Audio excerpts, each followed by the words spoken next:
Hello বন্ধুরা, সবাই কেমন আছো? আশা করি সবাই খুব ভালো আছো আর আমিও খুব ভালো আছি। তো সরস্বতী পুজোর একটা ছোট্ট মিনি ব্লগ তোমাদের সঙ্গে শেয়ার করছি। জানি লেট হয়ে গেছে, তবুও তোমাদের সঙ্গে শেয়ার করছি।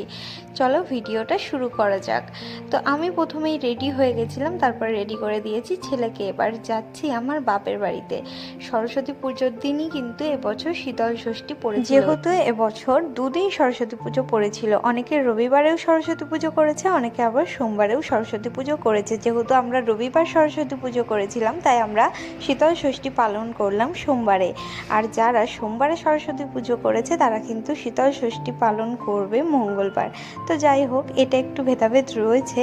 তো যে যেভাবে পালন করতে চায় সেভাবেই পালন করুক, তাতে কোনো অসুবিধা নেই। তো যাই হোক, কথা বলতে বলতে দেখো টোটো থেকে নেমে আমি আমাদের পাড়াতে ঢুকে পড়লাম। এখানেই একটা ছোট্ট করে সরস্বতী পুজো হয়েছে।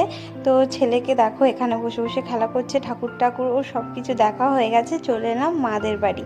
মা দেখো সব কিছু এখানে রান্না কমপ্লিট করে রেখেছে। বাঁধাকপির তরকারি করেছে। আর ষষ্ঠীর যে গোটা ডাল হয়, স্পেশালি যেটা গোটা ডাল, যার মধ্যে 6টা কুল দেয়া থাকে, 6টা শিম দেয়া থাকে, 6টা বেগুন এবং 6টা আলু। তো যাই হোক, মিস করে গেলে অবশ্যই তোমরা কমেন্টে ধরিয়ে দিও। তারপরে করেছে পালং শাক, বেগুন ভাজা, টমেটো আর কুল দিয়ে চাটনি। এই চাটনিটা কে কে ভালোবাসো তোমরা খেতে, অবশ্যই কমেন্টে জানিও। এই শীতল ষষ্ঠীর দিনে আমাদের বাড়িতে পালং শাক, বাঁধাকপি আর গোটা ডাল, মানে গোটা সবজি দিয়ে ডাল, এই 3টে জিনিস কিন্তু মাস্ট হবে। এটা নিয়মের মধ্যে রয়েছে। অনেকের আবার শীতল ষষ্ঠী রয়েছে টাটকা এবং বাসি। বাসি বলতে কি, আগের দিন রান্না করে পরদিন খাওয়া।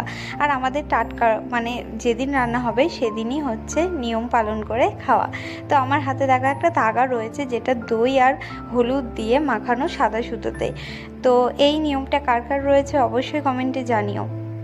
তো দেখো, এক এক জায়গায় এক এক রকমের নিয়ম প্রচলিত রয়েছে।